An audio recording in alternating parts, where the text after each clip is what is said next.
Hi, and welcome back to our tutorial series, Introduction to mrgsolve. Today I'd like to tell you about mrgsolve's internal model library. So this is a collection of pre-coded PK and PK-PD models that ships with mrgsolve.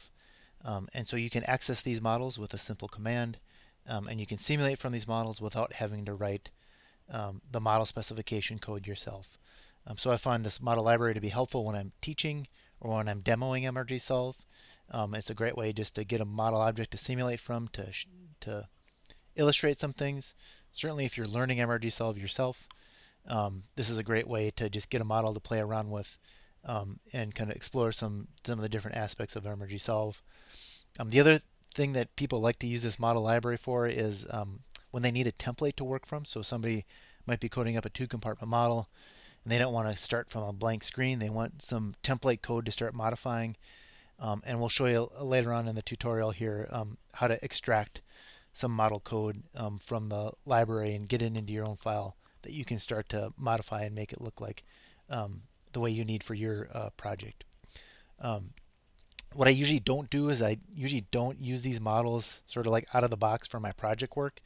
And that's usually because the models that I use on projects typically just need some more customization or than what you usually get out of these pre-coded kind of canned models. But certainly if your project does just need a simple PK model, you could consider this as an alternative.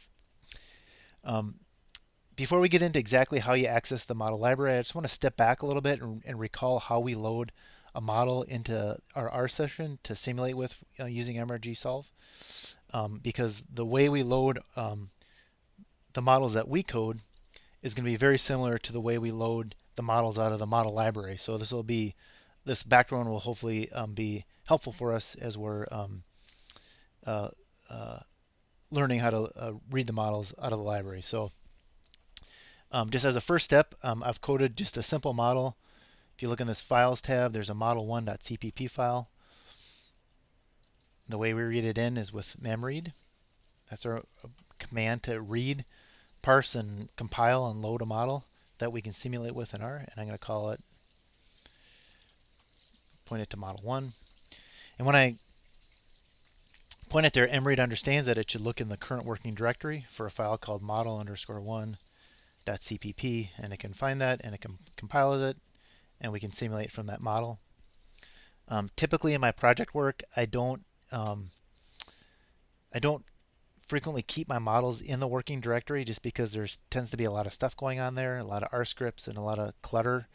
And so I like to make a models directory like I have here. So this is just a subdirectory off the working directory.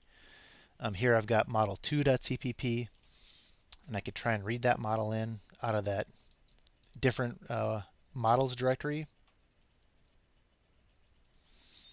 And I can try this, and we come up with an error. mread says that model2.cpp doesn't exist. And that's because it's looking in my working directory for model2.cpp, and that's obviously not there because we already said that this was tucked away into this models directory. And the way we access that is that we point mread to, we call it a project directory. This is the second argument to mread, and this is the directory where our model is located. And so I can call models and run that. Now when I run that, the model2 compiles, and I can simulate from that. Okay, so now we're all set up to access the model library. It's going to be just like the call that we had in line 15 here. Now I'm going to go after a model called PK1. This happens to be a one-compartment pharmacokinetic model. I'll show you where I got that name from in a minute. But instead of asking mread to look for my working directory like we did in Model 1, and instead of asking it to look in this models directory like we did for Model 2, I'm going to ask it to look here. So this is modlib command is a function that's provided by mrgsolve, and all this does is it returns the location on your own computer where mrgsolve is installed. So on my computer, mrgsolve is installed here, and whenever mrgsolve is installed, you get a models directory, and it's in this models directory where the internal library is stored. That's where all these files are located.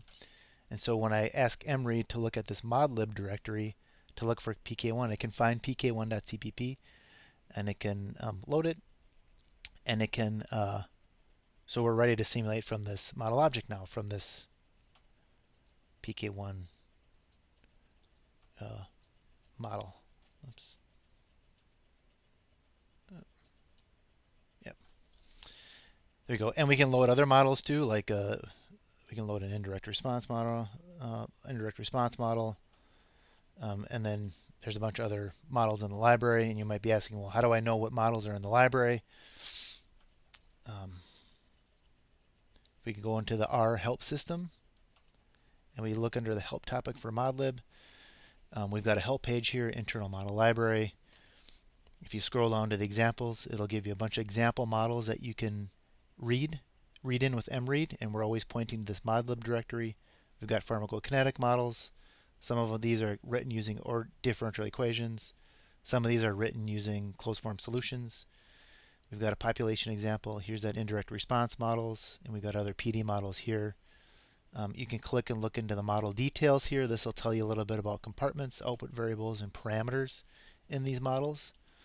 And then some of these other help topics. Let's just say I was looking for a PK model. I might look at modlib PK, and I get a listing of models that we can load that are PK models.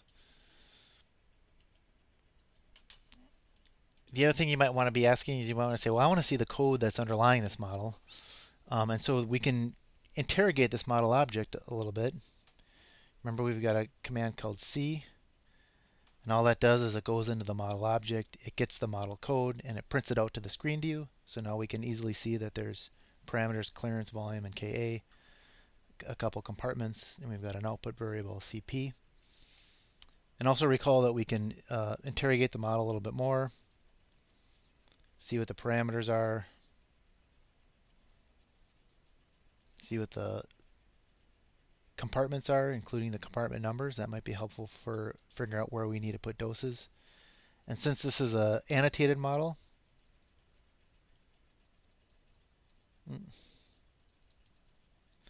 I can go and get those annotations out, and I can see what the parameters, the compartments, and the output variables are in a data frame format. So that shows you some ways that after you load a model from the library, you can see exactly what's going on, and you can get some information about how to use the model. The other thing people want to do is they say, oh, this was my model. That looks just like the one that I want to code. How can I get this code out and use it as a template for me to modify for my own simulation work? And what I recommend people do is there's a method called asList for these model objects, and there's an element in that list, so that just goes into the model object and it just pulls everything out and it returns it as a nice, neat list full of just plain old R objects. And I can go and I can get the model code here. So this is just like what we saw with the C command, except it returns the model code as a character vector.